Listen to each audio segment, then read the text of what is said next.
Welcome to the Voice of Retail for the week of August 26th, 2019. I'm your host, Michael LeBlanc. This podcast is brought to you in conjunction with Retail Council of Canada. He's leading the Canadian packaging, delivery, and e-commerce shipping industry with a $1 billion investment. Hear all about the capacity being created in Canada's shipping infrastructure, the enhanced capabilities that deliver competitive advantage to their customers, all from Purolator President and CEO John Ferguson in my exclusive interview. Next, I connect with Arnaud Bussiere, the CEO of retailer Clearly. Started in Vancouver in 2000 as a pure-play digital native contact lens e-commerce brand, then purchased in 2014 by French eyewear powerhouse Illusoire. Arnaud takes us through the brand and retail strategy, the fortunate position of having Amazon set the bar high, the role of bricks and mortar stores, and the importance that local and national direct-to-home delivery plays in the winning formula that is this innovative direct-to-customer retailer. Last, I'll take a look at the retail news of the week, but first, let's listen to my interview with John Ferguson from Purolator Canada. John, welcome to the Voice of Retail. How are you today? I'm doing great, Michael. Thanks for having me. Well, thanks for joining me. You look remarkably relaxed for someone who must be pretty busy given everything that's going on in the industry. So thanks again for making time to sit down with me. Why don't we start a little bit? We'll talk about that investment, but let's talk a little bit about you for a sec. Tell me about your personal journey to where you are today, and a little less about your role. We'll get into that, but how did you get to where you are today? Well, it's been a lot of years, and I started in this business, transportation, logistics, customs brokerage, freight forwarding, a little bit by happenstance. I was actually a student customs officer down at the Peace Bridge, and a guy came through my line often once in a while as a customs officer. Back then it was before 9/11, and I kept thinking, geez, this guy is driving a big Cadillac, and he's operating some sort of trade business. This was before free trade. Yeah. And I thought, geez, it might make sense to ask him some questions since I'm trying to figure out what career I want to do. So I got through the citizenship, what do you have to declare question, and I said, what's this industry called global freight forwarding that you're doing? And logistics, it wasn't even around at that time. And he says, oh, my God, we're about to just explode because free trade's going to happen and the cross-border business is going to grow and this and that. And I thought, this might be a good thing to do here. So it's like a scene out of a Duddy. It's like Duddy Kravitz, like plastics. Get into plastics. Exactly. And so global shipping. So he said, why don't you? And I was just a young kid, and he said, why don't you come over to interview or something? I thought, why not? I can always, I'm starting out my career. Yep. And that led me to this almost 30-year journey to get to CEO of Purolator. So I started with a company that did freight forwarding and customs brokerage and ended up being part of Livingston today. I then went to work for Schneider, the big trucking company out of Green Bay. Where that's big orange trucks, right? Big orange trucks, yeah. And they used to call their terminals the pumpkin patches. And really cut my teeth there in a lot of ways on asset-based transportation. And then, so I ran the Canadian operations, ended up going down to live in Georgia, where I managed their global logistics business that they were trying to really create to take advantage of their network in North America. Then I came back up to Toronto to run SCI, which is a big supply chain company. It's done very well, and we really took it to a new level there, and it continues to do great, especially in retail e-commerce. Also, really. And then 3 years ago, I started at Purolator, and it's been an exciting, great ride, and love the whole journey. But the Purolator is kind of the ultimate for me. It's a company I've always admired, and I've done every mode now: rail, ocean, air, 3PL, ground, with SCI, 3PL, right? non-asset, customs, the whole works. And I thought maybe I better do package, and I can have it all. Right. And now you got to deal with the doorsteps, the last mile. I got to deal with the last mile. So it's been a great journey, and looking back, I was fortunate that I ended up in this industry because it's been remarkably fun and very good. Well, as in your role, you must spend a lot of time with retail executives at the C-level from coast to coast. So I wanted to tap into your wisdom and what you're hearing about what they're saying in terms of what they need, whether it's they're facing increases in demand from a scale perspective. E-commerce is increasing each and every day.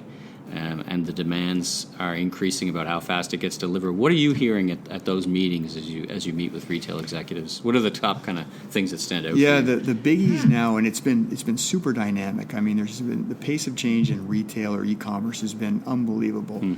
It seems fast even 5 years ago when we were like, wow, things are growing at 30%. But now the acceleration of, so the big items are customer experience. So everybody wants convenience, they want customer access, they want visibility. And our customers are saying, we need you to look after our customers. So the customer's customer. Sure. So we're looking at speed, convenience, 24/7. These are the words that I hear a lot about. Quality, on time, and network access. And I think retailers today want to know that they can partner with a company that will give them an experience everywhere. Every household is a customer. You very rarely hear someone saying, I'm just going to do Toronto or Ontario. Sure, it's like, sure. Can you do Yellowknife? Or can you get something up to the remote areas of Canada? And that's where I think we've been asked to step up with the standard quality, express, fast type of service. And your point about percentages is interesting, because 5 years ago there was double-digit growth. Yeah. But now it's like CAGR growth, right? After a number of years...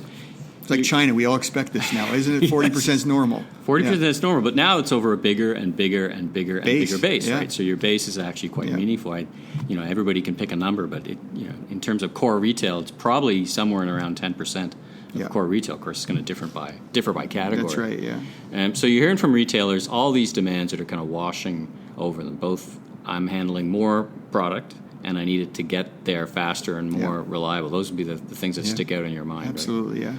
So recently, you, Purolator, announced a pretty major investment, and I guess that's what I wanted to talk about is how you've translated what you've been hearing from retailers into what was missing or what needed to be invested in. And I think about a couple things. We didn't talk about the changing dynamics of cities. This urbanization, which must be a piece of it, because on the one hand, there's a lot of density, urban density, where the cities are just getting more dense. That's right.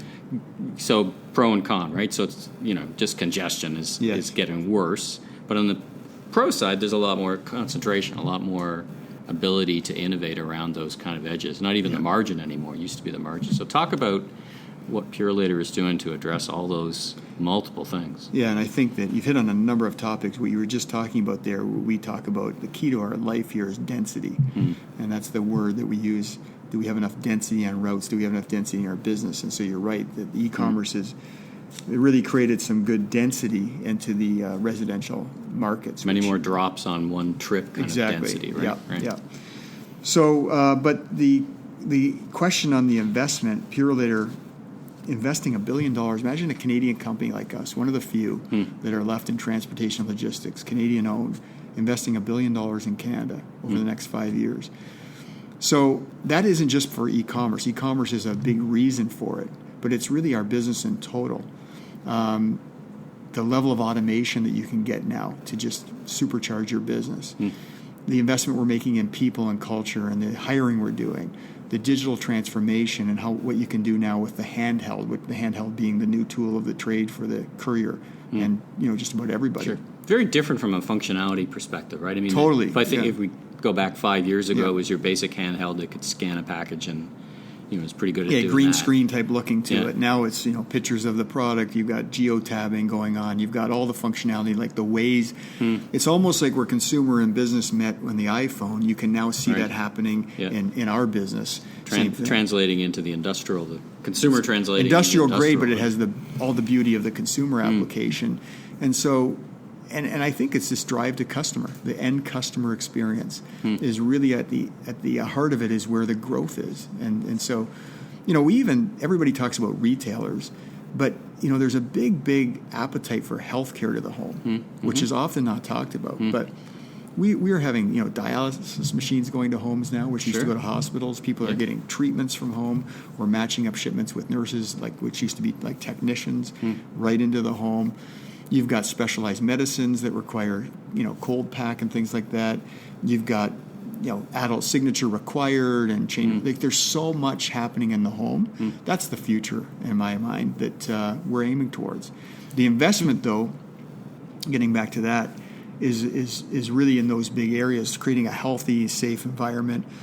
In that super hub we talk about, which is going to be next to Humber College, that's going to be really the showpiece of that whole investment. And physically, that's what, like 60 acres, 400,000 odd square feet, right? Yep. So what is a super hub? So the reason we call it a super hub is because it's going to process something like 60% of all our national volume. So there's still a lot of volume originating out of central Ontario, coming from offshore, going out again, and so sorting that to the huge network that we have requires sophisticated conveyor and automated technology, because everything goes through and gets routed out to the national field. So 60% of everything you handle is going to go through that one facility. Yeah. So it's like the major artery in the system, maybe even the heart of the system. Yeah. And then, but we also, not everybody knows this, but we have a freight business, an LTL freight business. So there's a piece of that. There's an air freight sort that goes on, which is now done in Mount Hope and will also continue to be there, but there'll be part of that process done in the hub. Right. There is also an international part to our business where we have stuff coming in from the U.S. and from overseas that is sorted and customs cleared, in that process. That's a piece. And so there's even, potential to do what terminal work used to be done in that. So with the technology and the automation, there's more and more almost rationalization of the processes that can be done in these things. That doesn't mean we don't have to have an integrated network, which means we're going to have nodes and network terminals all over the place. But just this super efficient. Yeah, that's almost like if you think of the heart, for example. That's like the aortic valve kind of thing. Yeah, that's the major system, and then it flows throughout the system from there. So this is a generational investment. These hubs are designed to last 20 or 30 years. So it's not like a thing you plan and you fix, and it's like you design it for scalability, flexibility, future-proofing, as much as you can future-proof. And years ago our business wasn't this peaky. Peaks weren't even like they are now. So how do you actually manage an operation that's going from 50,000 units an hour to 150,000? And that's what this design has to do and will do. It's interesting when you talk about peaks because retailers are now creating their own peaks. I guess that's nothing new in one way, but 10 years, if we talk about e-commerce, Black Friday, Cyber Monday, 10 years ago were not a thing here in Canada. They certainly are now. And now there's other peaks mid-year that are being created that are really driving volumes. And I think about over in China, their Singles Day, which is huge, and everyone focuses on Singles Day, but I think there's 7 or 8 other peak events that are created in China that are not as big, but they're very spiky, right? Yeah. I think it feels like retailers are trying to generate excitement in this new channel, over and above the kind of ongoing. November is going to be a big month. That's going to be a big peak, right? Some great percentage is going to happen there.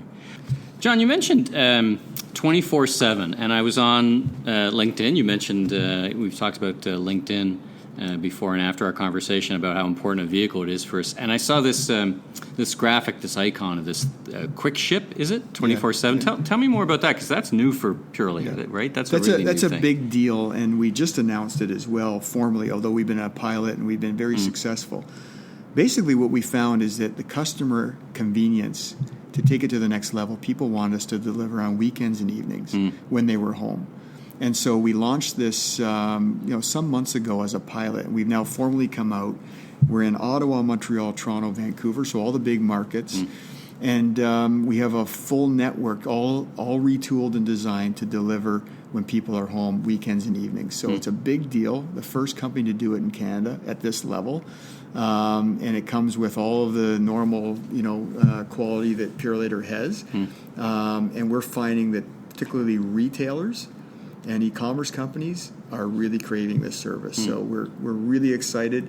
And it's a big part of that investment that you saw as well. Right. And I think you mentioned, what was a client, I think we were talking offline, was it Clearly? Clearly Contacts. So that's one of our first companies that jumped on board. They're very innovative themselves, called Clearly. Yeah. And they do Clearly Contacts, and there's a number of brands within there. But you'll even see on LinkedIn there's a sort of a story from the president there on how excited they are that this is going to differentiate them. They're saying, as a transformation, disruptive type of business like they are, the ability to partner with Purolator and get everything almost same day, which this system will do, which is a huge thing for retailers.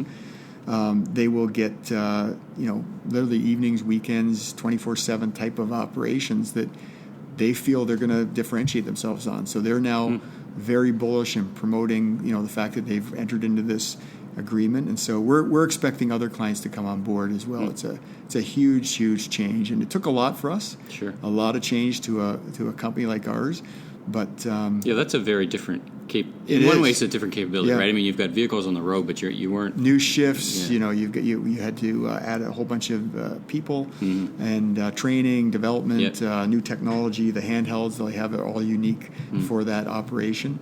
And it is mostly for retailers and e-commerce companies that we're seeing the big demand. But it's anybody can use it. It's just right now that's kind of the race for speed, same day, and having people get packages in their home is a game changer. The same day thing's interesting. I mean, I remember 5 years ago I was talking to a bunch of us sitting around, and we were thinking, is same day a niche, or is it a deal breaker or an industry maker kind of thing? And at some points, we're still on the fence a little bit about it, because it comes as a retailer, it comes with expectations, and more, I think you think about these trends about urban density and millennials and the rental economy. So they're kind of saying, I was talking to a couple of consumers, and they're saying, I gave up my car because now I can get things fast. Yeah, I don't have to worry about I had the car because if I want something same day, it was kind of a bit of a hassle. So we're seeing these, it's not everyone who needs everything same day. Yeah. But when you want it, it's you want it, right? It's like anything. If people start to get things same day on a Sunday, let's say, it's going to be an expectation like this is normal now, and we need to keep having this. And people will just say that's the new normal, and it will become part of what we do. Yeah. And this is how when we launch a service, people say, "Well, is this really going to work?" I'm thinking, well, once people experience that, they're not going to go back. Right. It's like anything you use, right? Yeah. That's advanced or new technologies. It's like, wow, I really like that experience. I can't even see myself going back. It's funny, because it kind of rewires the way you shop. Yeah. In a very meaniful way. You think back the change of Sunday shopping, for example, in Canada. Right. That's right. Yeah. It's like suddenly that was rare. It was rare, right? And retailers sometimes debate did I just basically spread the same amount over 7 days versus 6? But really, it came with other benefits. And I think that same day shipping is going to do the same thing. I really believe that. And to your point about, because we've talked mostly about consumer goods, but when you're talking about medical devices and all these other things that you can ship. Now it really, right? Now you're really talking about. And you're right, when it comes to personal things like that, the level of expectation is critical. And you're an outpatient, you're going home today, I need whatever I need when I get home. You don't want the hassle. You want to depend on it getting there when it gets there. And so, again, I think that, this is a big transformation that we're doing at Purolator. We're taking an almost 60-year-old company and saying, we're disrupting ourselves. Sure. And I think that we're really proud of the launch of this service, though. And you think of quick ship, now quick stop. I mean, we got a lot of quicks out there. Yeah. But the combination of all these different products and innovations are all going to add to this whole end-to-end experience. End-to-end solution, right? Yeah. I want to get back to a little bit, you were a winner at Retail Council of Canada's Excellence in Retail Awards for your quick stop, I'm going to get that right, your quick stop truck, which I thought was just a fantastic idea. I mean, it must have been one of those ideas in the organization when you thought of it. It's one of those V8 moments. Like, oh my God, it seems like a great idea, but they don't always happen that way. Talk about that, and get just back to that density, because I saw a couple of pictures of it looked like an electronic bike in terms of delivery to the doorstep delivery. These different approaches that are integrated in your whole I was way. really proud of the team on the one we won the award for at the Retail Council Awards, because our team came up with that innovation and launched it. And just to know that that's going on in Purolator culture makes me very proud. Sure. I mean, really something. And what it was kind of a combination of, somebody that's managing our fleet saying, hey, we have these trucks that are, outdated. You wouldn't know it. Yeah. They don't have efficient engines anymore, whatever. So what can we do with them? They won't do what they used to do, but they're still good for something. They're good for something. And so, we thought, well, what if we package this up, make it look like a food truck? It's like a retail, and have a retail outlet on wheels. I mean, why not? We have retail outlets and we have trucks. So why don't we put the two together? So we put these two together, and we launched this thing down at Liberty Village just as a trial. And we dressed it up, and it didn't even have all the technology where you can match up and meet it and all these sorts of things. It was literally just, if you want, you can go down to the bottom of your condo building and pick up your package at the side of this truck like you're going to order fries or something. And we did it at Christmas time. We dressed up people like elves, and we had them handing out cookies. It was a fun kind of marketing experience. Yeah. But what we learned was how exciting customers thought it was as an idea, including our major customers who have innovated around the world and said, I hadn't seen that yet. So that was really a coup for us. Meaning that... And it really sets a tone, as you said, culturally, right? I think it sets a tone for retailers, too, as they... they look for innovation in their vendors, their suppliers, their partners. Yeah.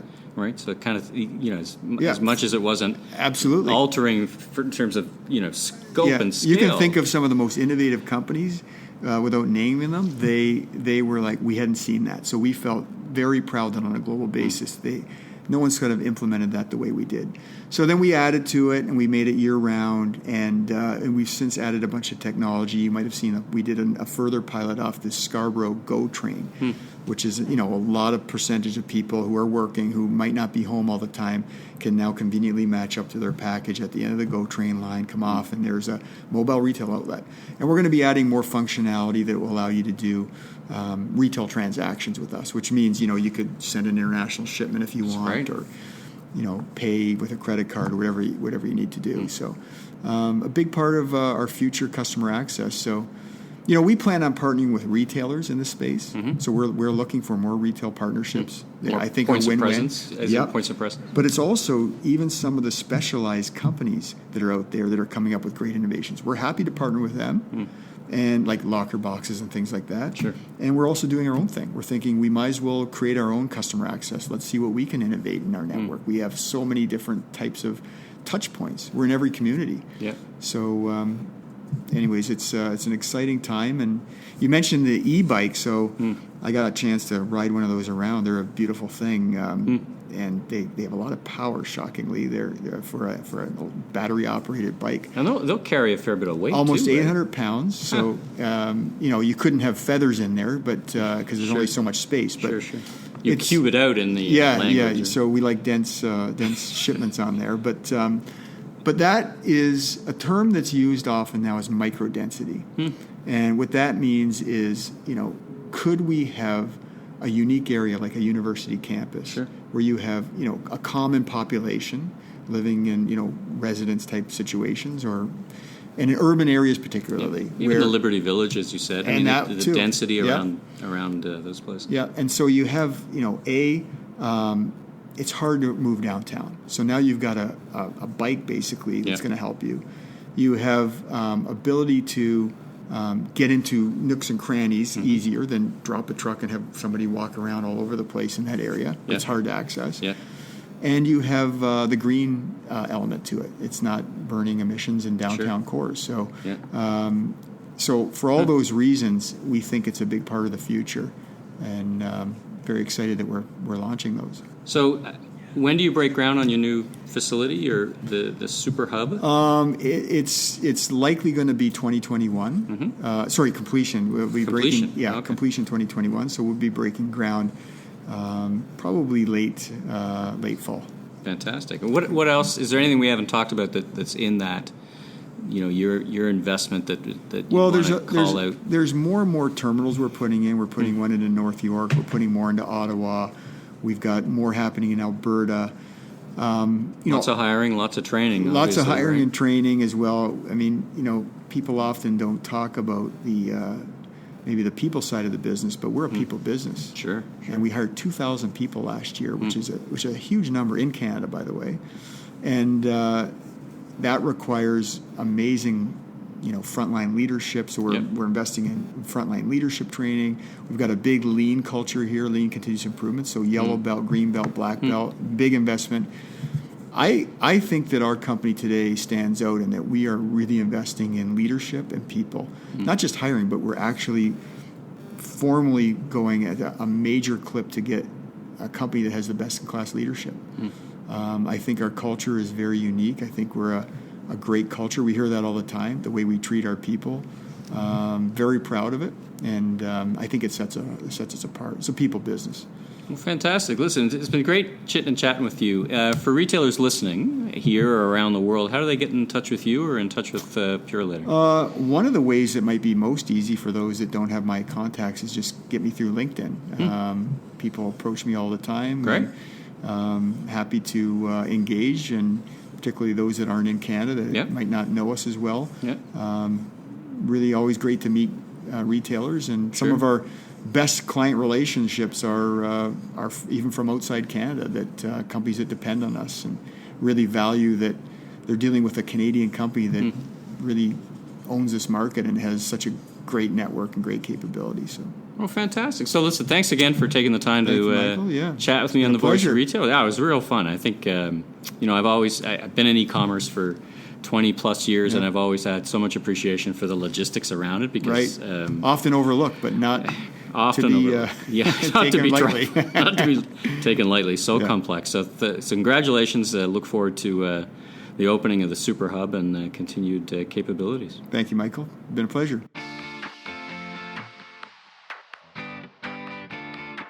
Arnaud, welcome to the Voice of Retail. How are you today? Thank you. I'm great. Thank you so much. How are you?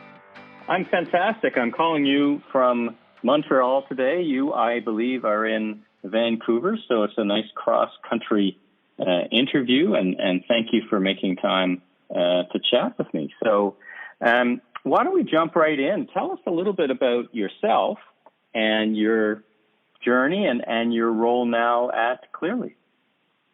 Sure. So, my name is Arnaud Bussiere. I'm 32. I'm the CEO of Clearly. I've been with Clearly for 2 years. Prior to that, I've been with the parent company Luxottica for 5 years. And that's about it. And few experiences in consulting prior to that.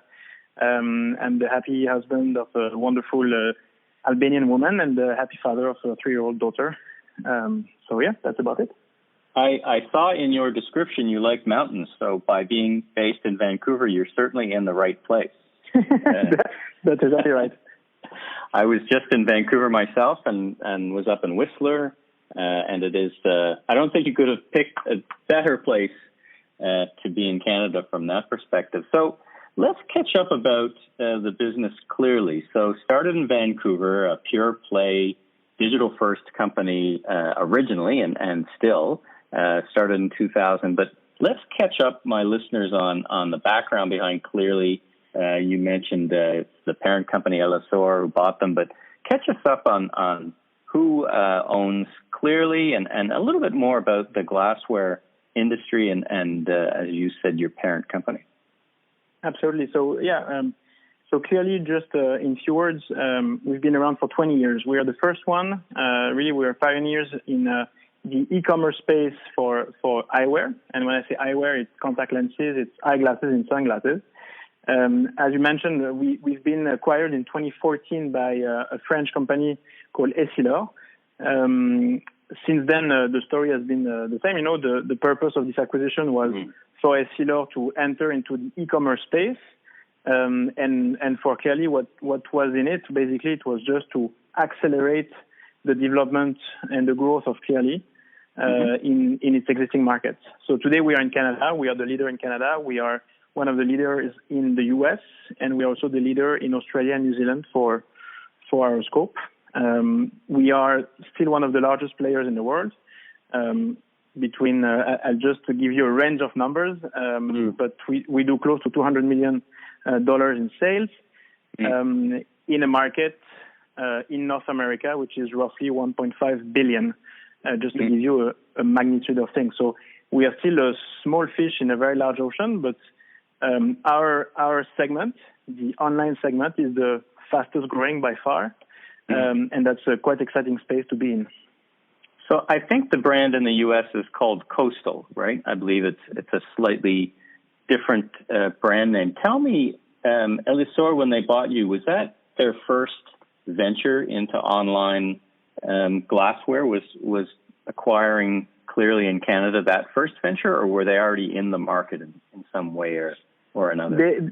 They were already in market. They had already acquired a couple players, one in the U.S. called Frames Direct, and actually another one in the U.S. also called iBuy Direct. And Clearly was the third or fourth one, but just because of its size and the size of the transaction, was the most important in the history of Essilor. And it was really, a sign to the stock market and to the optical market that Essilor was serious about moving in the digital space in an e-commerce. Right. Well, let's talk about that a little more. So we continue to see digital brands like yours and other brands move into bricks and mortar retail. I was in your Robson Street store when I was in Vancouver. It's a really nice store, very clean lines, great assortment, different glassware, different eyewear that I've seen before, which is fun. And what role do stores play, and what role will they play? I think you have 3 stores, like 2 in Vancouver, 1 in Toronto. But what role do stores play for a digital native, digital first organization, retailer like yourself? So it's a great question. The market, our online market, our digital market, is a very fast-growing market, yet there are few, I would say, elements which slow down a bit the pace of growth. And when you ask consumers why they don't buy more eyeglasses online, one of the first reasons why they don't actually is they say, look, we don't really know which website to trust, and we would actually like to touch the product and try on the product. The other element is any purchase online has to start with an eye exam. And today you don't really have yet a technology which is good enough, mature enough to have an eye exam online. So that's where a physical space plays an enormous role in the overall journey. For us, the great thing about our stores is that, and you might call them stores. At Clearly, we call them vision centers. And in fact, for consumers, it's a way to get an eye exam, get familiar with the brand, get an advice about the different products, whether they are frames or lenses, and just get trust and confidence in the brand, which is Clearly. And usually, it's an amazing acquisition tool for us. And then we generate repeat business or retention through the website. I wanted to compliment you on there's a range of digital tools online that you have a huge assortment, which can also be a challenge, right? I mean, sometimes too much choice is a bit overwhelming, but I like some of your online tools that allow you to kind of pick by face structure and online. And I think that's a really clever way to go, some way, shape, or another to act like a store, right? To have people put the product on and see if it fits, because it's such a personal purchase, right? Absolutely. Then these tools, and we are very keen on developing them, because ultimately some consumers and more consumers will be comfortable enough to buy eyeglasses online just by trying them through, an AR tool. But still, our ambition at Clearly is to reach 36 million Canadians. So if you want to do that, you have to have a form of physical presence to put your brand out there and to create the trust with people who are not yet in market. Let's talk a little bit about, for a second, how do you fit in? You're a brand store that also has multiple channels of distribution, from opticians to other glassware to online. How do you manage those channels? As an organization, because that's a challenge that many retailers face, is how to make sure customers have a clear idea of who you are and how you go to market. So just to make sure I get the question properly, are you talking for Clearly or for Essilor, the parent company? Well, some of the brands that Illustrator has are available on Clearly. So I'm curious as to how you think about Clearly in the role of the bigger, as you said, the bigger eyeglass retail landscape. Mm-hmm. So yeah, it's actually a very good question. So there is Clearly, which is the e-commerce player and direct-to-consumer player, and then you have Essilor, who is by essence a B2B business with the purpose to sell optical products to opticians. So just by nature, we are very different because we target we are us on the B2C and them on the B2B. Right. Then of course the clients of Essilor, so opticians and doctors, would see a form of competition between Clearly and themselves, and that's where our response to that, or our at least what the data show is that their clients and our clients are very different. Okay. The people who come in optical stores today are quite different from the people who are ready to buy a pair of eyeglasses online for different reasons. Some are very, I would say digitally savvy. Some are just willing to look for more convenience and place an order from their home and get their products at their place. And some are just willing to save money, frankly. Let's talk about, let's transition now to talk about that part about getting their products at home. I chatted with, on the same podcast, John Ferguson from Purolator, and I wanted to talk to you about how important speed of delivery and delivery to customers across Canada is. What role does that play within, there's a lot of change, right? There's an increase of pace, and there's an increase, it feels like there's an increase of expectations. And do you feel that in your business? Absolutely.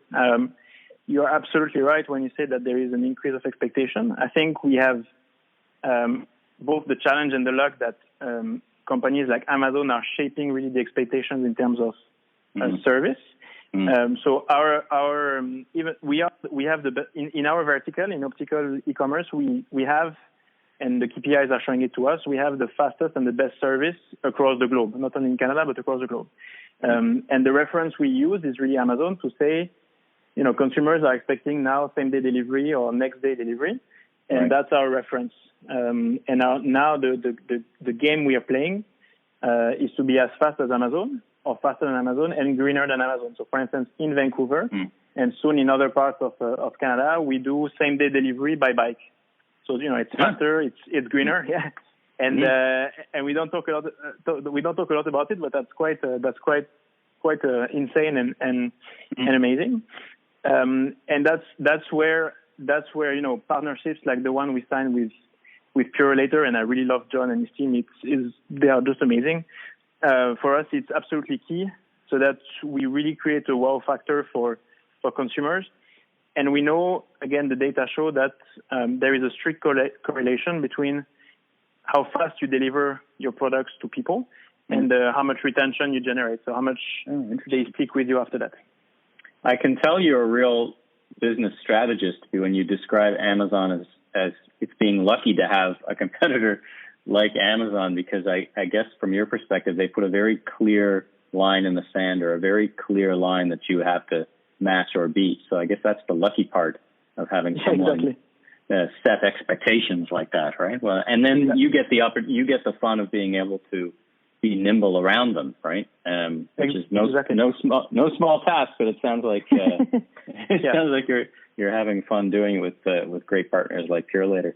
And last question, just on the overall eyeglass market, how do you see it changing in the next few years? There's been a lot of change. The digital first native. There's direct brand companies. It's long are the days when the only option was one channel. So where do you see it going forward in the next couple of years? What changes do you see happening? That's a great question. I love that question. So I think that something will happen for sure, which is an organic growth of the market, quite fast paced, probably north of 20% per annum. And the reason for it is a simple acceleration of demand and consumer demand, just because people are going to realize the convenience and the easiness of buying your eyewear online. And so we just see naturally an increase of this amount of people coming to the market. And this is going to give to everybody a very nice market growth in Canada, in the US, and in all the markets where online is already quite mature. So that's the first thing, and frankly, we're quite happy about that. So the challenge then for all the players will be, how do you advertise properly, put the right value proposition for all these consumers who are coming to market. And then some other factors or events might occur. One being, external players entering the segment, and I'm specifically talking about Amazon because they have entered in the industry in other parts of the world, like in Europe. So we will see them come in the market in North America. I would probably see them coming in the next 2-3 years, and this is going to shake a bit the tree, which is great again. And another thing which is extremely interesting is the impact that technology will have on the industry, and namely, I'm speaking about technologies to allow eye exams online directly on your phone or on your laptop. Oh, interesting. And this, interesting. Once this will be mature, you'll basically have the ability to do a full purchase, a full journey from the eye exam to getting the product surely online. And this is, again, going to change a bit the dynamics on the market.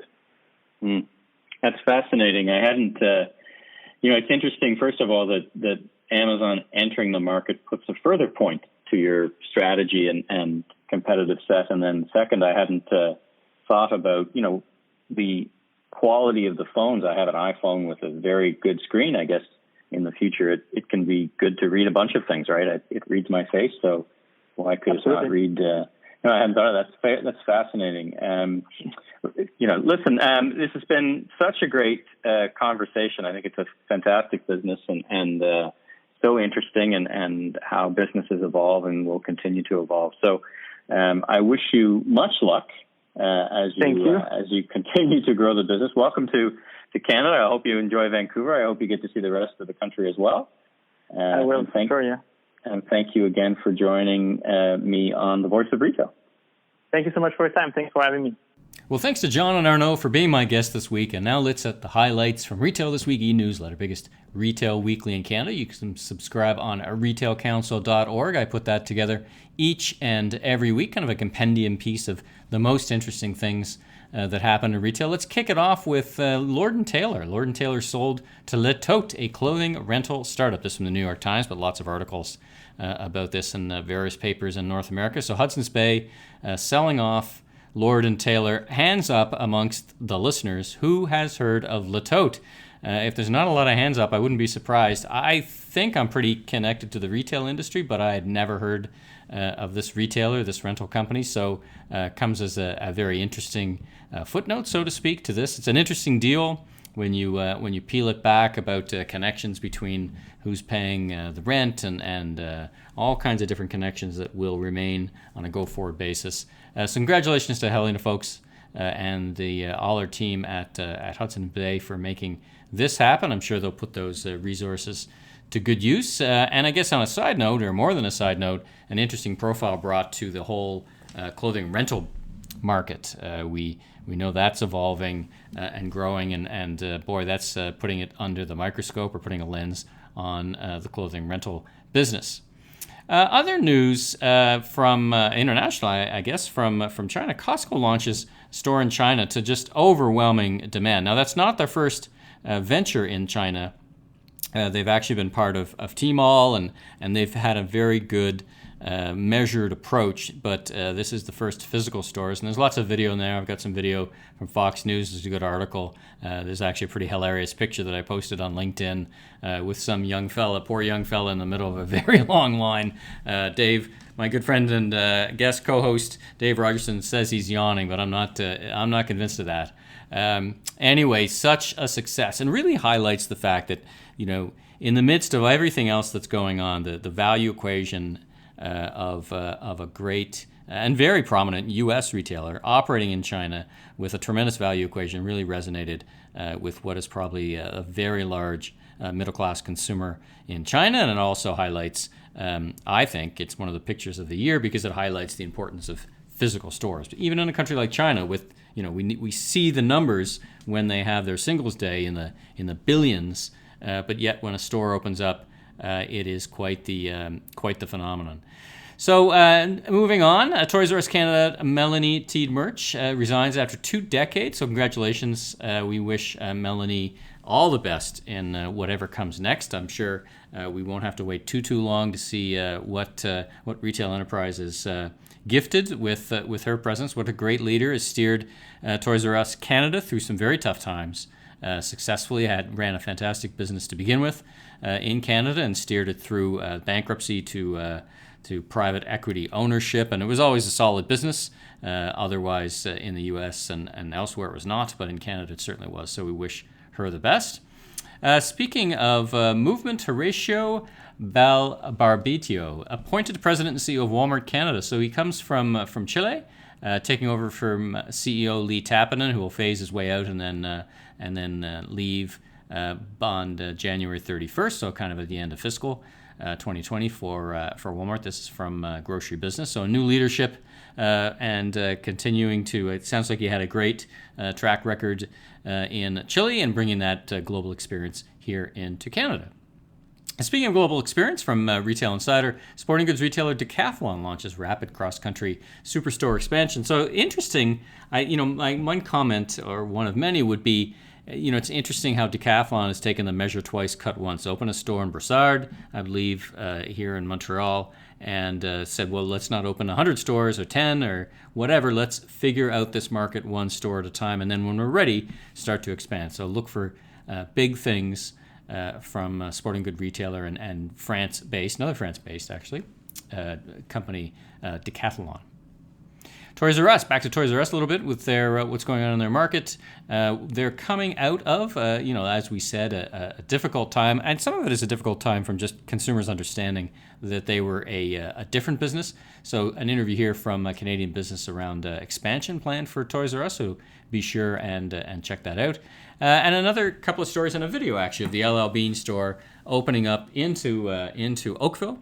And there's a great interview here from BNN of the Canadian president and a good article from the National Post.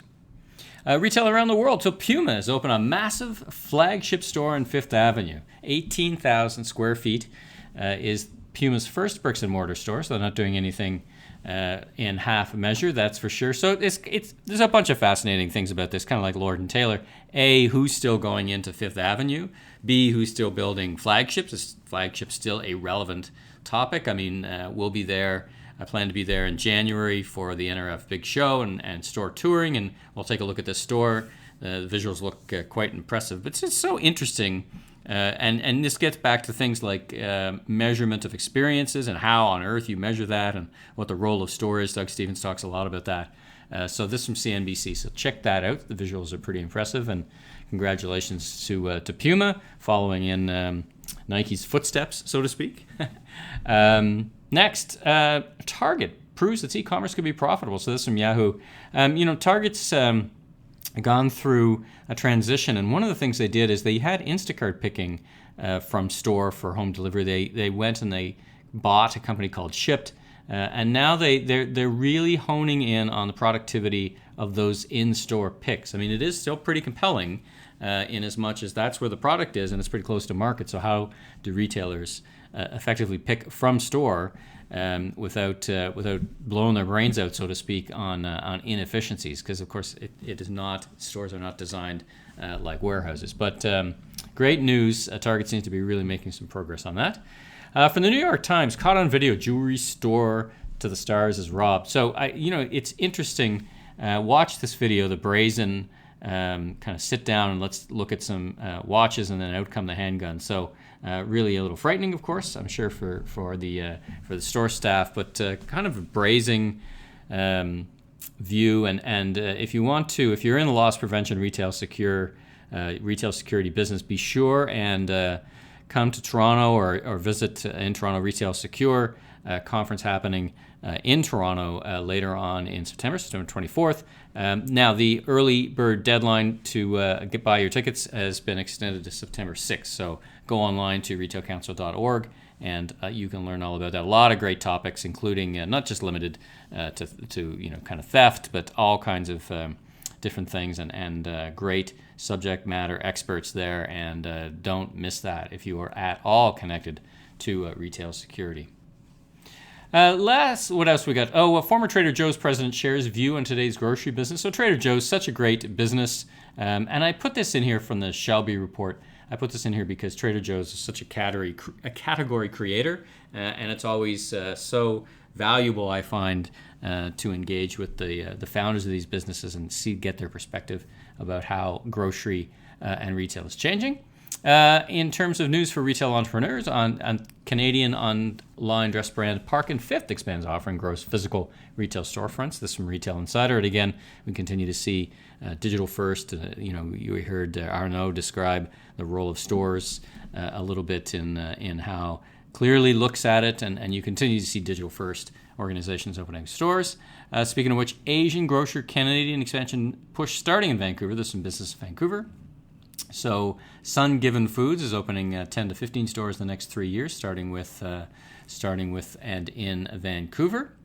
Main Street retailers need to encourage good reviews and fight bad ones. This from Forbes. So just touching on the power of reviews, how important they are. Nearly 2/3, according to this article, 63% said good reviews build trust, behind only quality of goods and ahead of fair prices. That's pretty startling, actually, when you think about it.